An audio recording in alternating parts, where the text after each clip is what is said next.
It is kind of the last opportunity to enter this market in under 1 million.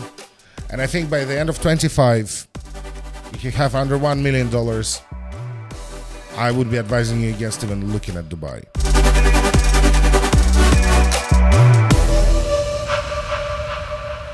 Hello and welcome to your weekly news dump. My name is Artem, I'm CEO of Akord Properties, and this is your weekly news talking about Dubai and Dubai's real estate. Thank you for tuning in.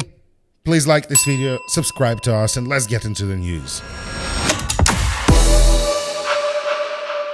So, the past 2 weeks actually for me, because me saying it's weekly news lately been a little ambitious. It was a little bit of a tough month. There's a lot of things we're doing around the company I need to attend to. We're about to up our content game significantly. You already seen us doing 2 reviews, and we hopefully will be able to do them as well as vlogs weekly, as well as more content. It feels like there's enough plans to cover every day of the week. Realistically, there's not enough of our time. There's not enough of videographer time. None of it, right? But yeah, there's a lot of plans. We'll be trying a lot of new things and seeing the feedback. Otherwise, yeah, we've been flooded.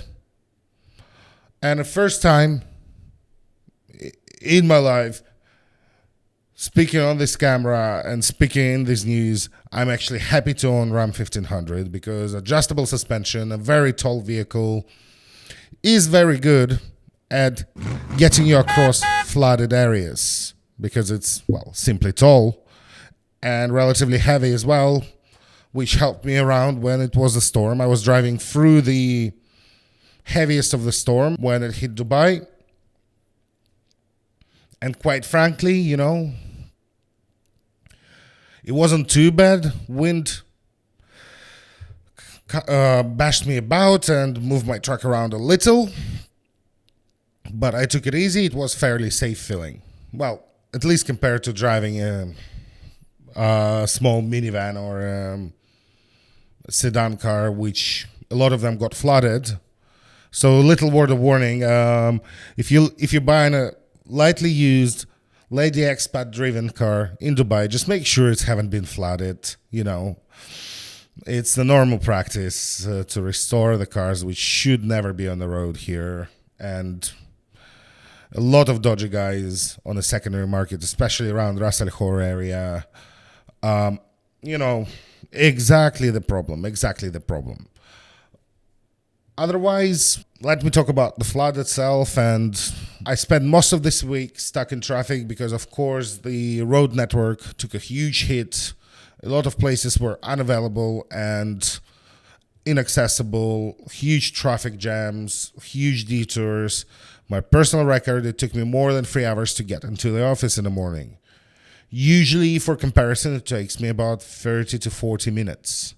So it's a long commute time, but it's not unreasonably so. The new areas like Creek, I live in Creek, there weren't a single puddle, a single issue weren't happening in Creek.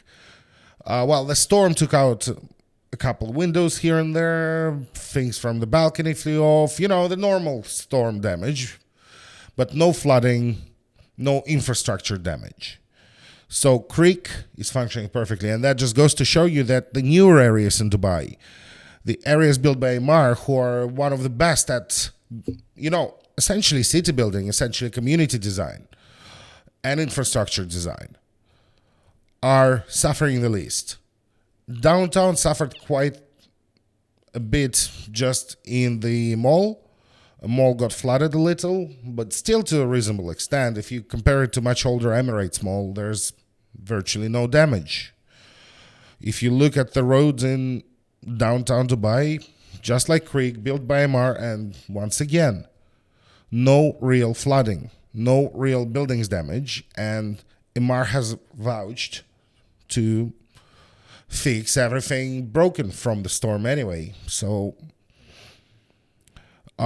this is where I'm talking about, you know, when you buy something in Amar, and this is a good point, right? When you buy Amar, it is a investment in the infrastructure. It's an investment into the community. You're not investing in just square footage of your apartment. You're not investing just in your building and amenities. You're investing in what's around it and how it's been built and how it will function.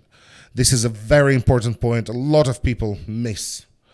You can buy, let's say, a great building in a less well-established area, in a less designed area, right? Something like Business Bay. But don't get amazed when it's raining heavily, you'll get flooded. Your parking will get flooded.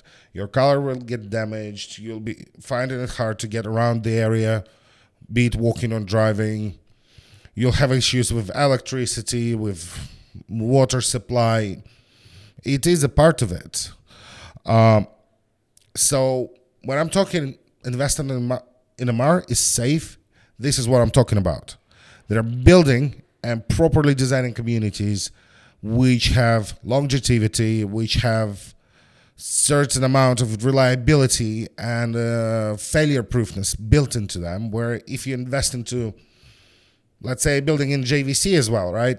JVC, Business Bay, for me, are very similar areas in the way they've been built infrastructure-wise, right? It's a very spontaneous building, a lot of developers, just a very basic, minimally designed road network and nothing else, right? If you look into those, they will always, in the long term, when we're talking years, when we're talking decade, they will perform worse on the market than a grand planned area with a correct design, like what MR builds, like what sometimes Nakhil and Miraz builds. Although I do know that on the Palm Jumeirah, the flooding was quite severe actually. But once again, it depends. Again, Miraz, Blue Waters Island was doing just fine, but it's a tiny island. It just kind of went into the sea off it. But I don't think their parking got flooded, which is impressive because there's a huge underground parking all the way under the whole island. And this one would be probably the number one candidate to get flooded. So still great job, still great design, but this is what I'm talking about when I'm saying it's important to choose the area wisely. And that's why we're talking a lot about the creek, for example, right? It's probably the best established infrastructure in Dubai right now. And it will get better, which, pay attention in this space, look into this space, and let's get into actual news. So the first bit is something I don't mention a lot, but I'm currently in the process of better understanding crypto. I'm participating in a course. I'm learning it myself. I'm showing some performance in the market, just working out how crypto trading and crypto income generation works. Anybody who's a business owner should have multiple income streams, should multiply their incomes. It just makes sense. It's just the way things should work. I always believed in that, and I always practiced that. So for me, this is very, very good news that Binance receives full operational license in Dubai as they're approaching 200 million global users. The market's growing, the interest in crypto is growing, and I personally use Binance. I know there's other great platforms like Bybit, which people enjoy, but for me, Binance is the one. I prefer it. I know it. I like using it, right? And it's very good for me, and it's complete game changer because now I can report my full incomes to Dubai authorities automatically. And as there is no taxation, this is actually a good thing, where before it was always kind of a gray area. I declare bankruptcy! Right now, we're full and clear. It's a normal financial institution. Me as a resident of Dubai, me as a resident of UAE, I can participate in it as legitimately as feasibly possible. So, incredible. This is actually incredible, stunning news. It comes on a wave of, crypto laws and regulations adopted by DAFC, and quite frankly, if you're doing crypto, if you work in crypto, Dubai is just the right move. Anybody I know globally who works in crypto are currently either moved to Dubai or moving there. So once again, great boon for economy, great boon for real estate investors as well, because those people got to live somewhere. On to the next news. A bit more about crypto, and here a bit more negatively is I'm quite a hater of the blockchain live event. I'm quite a hater of token 2049. You know, all those. They are hype events. They're not about real money. They're about people trying to scam each other. That's why I believe this is what majority of those events consist of. And funnily enough, me earlier talking about the flooding and now talking about the crypto all coming together here because both been cancelled. I am incredibly happy. I've seen the blockchain live events and they suck. Whoever missed out on those missed out on nothing. I congratulate you. I would rather swim in a puddle in Deira than go to blockchain live. On to the next news. So this article in Kalish Times talks about high net worth individuals impacting the real estate market, and to put it very, very simply, they expect to increase of almost 25% upwards, right, of high net worth individuals living in Dubai by 2025 since the start of this year, and this is unprecedented and this is huge.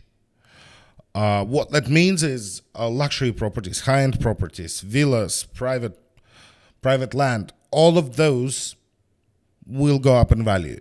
This is why I'm trying to focus clients nowadays on more of the luxury segment properties, more of the premium areas. I do not suggest getting studio in JVC as much as I would used to, or a full floor of them, and more I find myself saying, okay, if you want to get a couple floors, don't get a couple floors. Get yourself an apartment in Atlantis, an apartment in One Palm. Get yourself a single apartment in some other Omniat projects, or maybe get a couple apartments in a few addresses around the city if you want to hedge, but not necessarily focusing on investing into low-cost accommodation, not into the budget side, as it's growing slower than the luxury real estate in Dubai currently. This is a very interesting thing, and this is the things you need to keep track of as a market specialist, as somebody who invests, as somebody who's thinking about investing. Those are the signals you should be constantly processing and reading. And this is a signal that we are now, with portfolios, will be aiming for a higher average price of a single asset. And that's what it is with us. We are, first of all, helping you manage investments. Yes, we can find you your dream house. We can help you find a great deal for somewhere you want to use as an end user. But the primary focus of Akord, we're a boutique company which works with people who invest and who want to grow their wealth through Dubai's real estate. And that's why I put a lot of attention into those kind of articles, right? They are very important. They sound like just an interesting piece of information. They sound not very informative until you start correlating market trends with the news trends with the actual numbers, right? And that's what we're seeing here. Once again, looking for Dubai real estate, look at higher end of the spectrum. Cheap entry to play is about to go, right? I still believe you can play and win for $500,000, right? But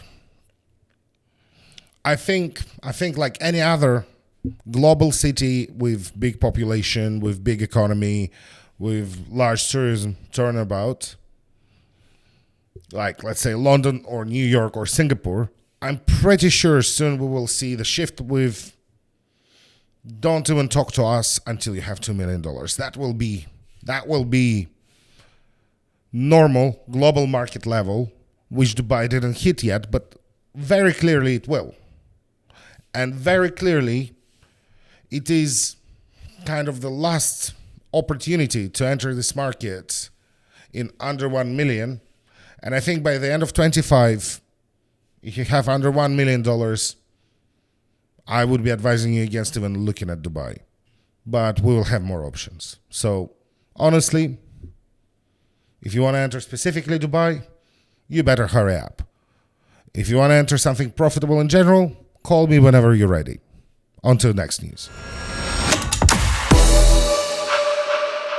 So CNBC is talking about Dubai possibly going into slowdown, and they conclude with it being unlikely. I disagree.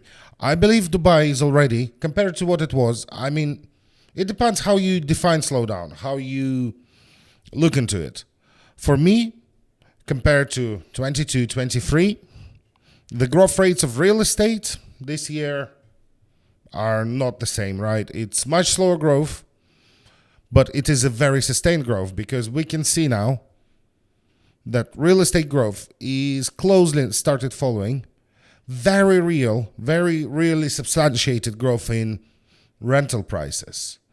You simply have a lot of demand for residents in Dubai, and you have a huge demand for people renting specifically, because a lot of people come to Dubai for shorter amounts of time, and they do, a single job for 2, 3, 4 years and they leave.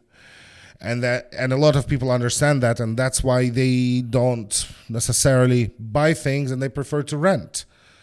And as now Dubai's population is growing at absolutely blistering speed, what's happening is rental prices are spiking up. They are at the point where they are. I'm actually concerned, and I believe it will be a big hurdle in the future for Dubai to overcome, is the cost of living regarding the rental prices, like the issue we see with London right now, like the issue we see with New York. Once again, I'm coming back to those capitals. This is the comparisons you need to think, right? Because it's a big city with huge trade, with global corporations where young people come to work. And given that, what happens is real estate rental prices going up. And therefore, as people are expecting certain ROI and not more, the price on real estate to buy properties goes up accordingly, although now it is lagging, as people are not really catching up on real ROIs they're getting. Because, of course, I'm talking to you and I'm telling you, okay, it's 6 to 8% ROI on rental. If you buy right now, absolutely, this is the correct number. And this is a number every responsible real estate agent should be telling as the real ROI to be expected and relied on. Sometimes we can hit 10%, right? Of course. But 6 to 8 is what you should aim for. It should be your good ROI. The difference is the guys who bought in 22, in 21, right? If you look at their total investment, they're currently getting 15, 20%. And this is where the gravy is, right? This is where the whole value is you're betting on the market appreciating and you don't even care. Well, you care, but eventually your property will hit certain price levels and will appreciate, and you'll exit with good profit. But what you're really betting on is the rental markets. As a buyer, especially as an investor buyer, don't look at the value growth, look at the rental prices growth. This is where you're making the real money. Because if it's 20%, guess what? Who cares what it costs in 5 years? You made your money back, and as long as you're selling it, whatever you're going to sell it for is your profit. Incredible. Like, this is simple as that. If you're doing 10%, it's 10 years. Do you believe I will be around for 10 years? If you say yes, fine. This is what you should aim for. You make your money back with rental, sell it on. You will sell it on for more, enter some off plan. If you have a few, it will be constant rotation. Something comes into service, something being paid as it's built. This is how the sophisticated investors work, and this is how off plan is utilized. That's why I offer secondary to start your journey. And then we can talk off plan. In many circumstances, this is the smart way, and Yes, we're in a slowdown when we're talking about real estate prices. Are we in a slowdown when we're talking rental prices? Nowhere near. I am currently looking into new areas because I know I'll be priced out of my area once again, right? I've seen it before. There's a certain amount I'm willing to pay and more, although I can afford it and I proportionally make more as the market grows. You know what? I'm not paying more than a certain amount for rent, for my rent. I don't need all that much of a dwelling space rented. I'm looking into buying things, and that's why I'm being cheap on rentals, but this is a different story. I'm buying personal use. I'm looking for a townhouse. It has nothing to do with financial decisions. It literally has everything to do with where I would want to live. Although this approach sometimes helps. So once again, to summarize, Dubai is entering slowdown. Yeah, it is in a slowdown. It's still growing. It's fine. It's better for you when it's growing at a reasonable pace. On to the next news. Arabian business is talking about REITs. REITs are real estate investment trusts. They are rising in popularity currently in Dubai. With this market growth, a lot of people flock to it. What are the benefits? Why people are doing that is you are having a much cheaper ticket to entry to a potentially diversified portfolio. And this is a huge benefit. It truly is because, you know what, different areas grow at different rates. Rentals grow at different rates. And sometimes those factors are unpredictable and only correct hedging protects you from those risks. What is less so good is many REITs buy whatever, right? They buy a floor of whatever. So what I'm really seeing in Dubai is within each building, there's prime layouts, there's a prime views, there's the best floors, right, to be, there's the best sides of the buildings to be. Those are the ones who are showing the real growth. And then there's, let's say, a B stock, right? They are less desirable apartments. They don't rent as well. They don't sell as well. And they are usually sold under the market value, under what you would consider a market value for them. And a lot of owners who grabbed whatever end up fairly disappointed. So them having no processes for correct hand picking really infringes on your profits. So, very simply put, REITs are great, but they will never give you returns like your own portfolio.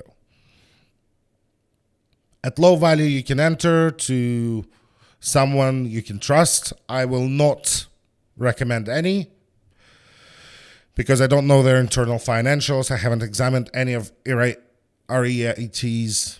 up close and personally to suggest and recommend them in good faith. Hopefully, at some point, we'll start our own with much better processes than what I'm seeing in the market. But currently, I don't have enough cash to start. It's simple as that.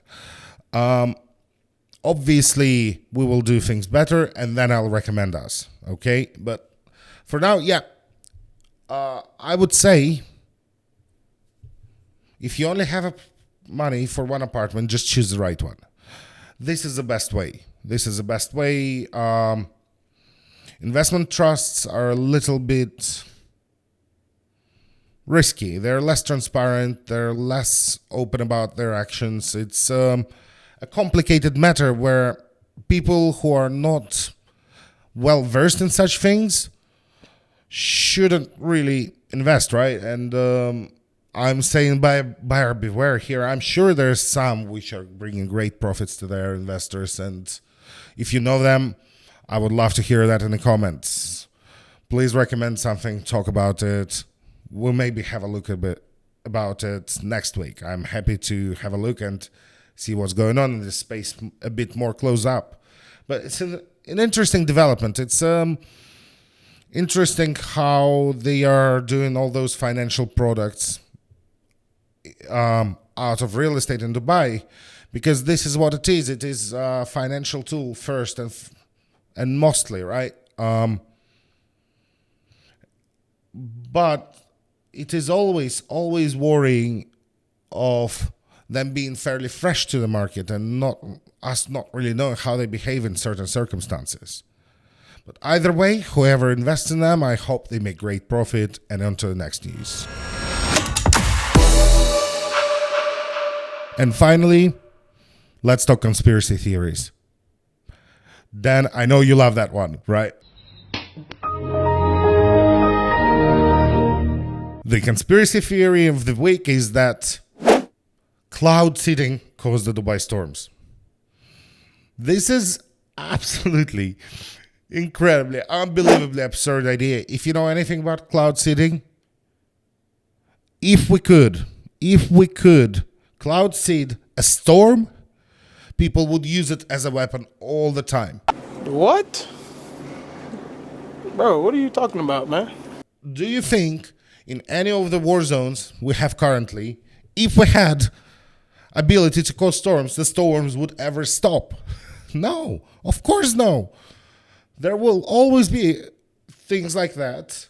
And quite frankly, what happened is just a freak storm. It's one in a century kind of storm where a year and a half worth of water flooded into Dubai. And of course, it's hard to deal with. And of course, it's incredible and amazing and unbelievable.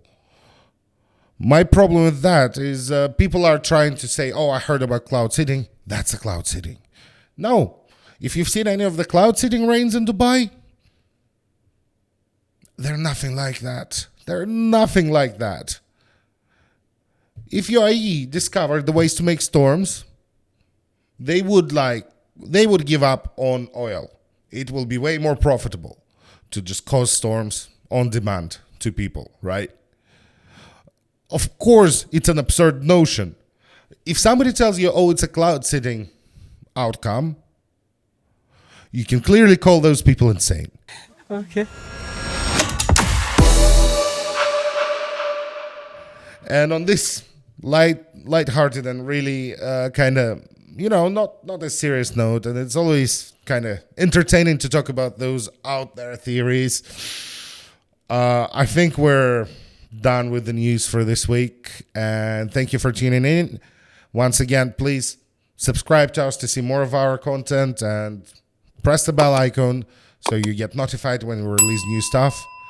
And if you like this video, please like this video. If you have something to add, please do comment. See you in the next week.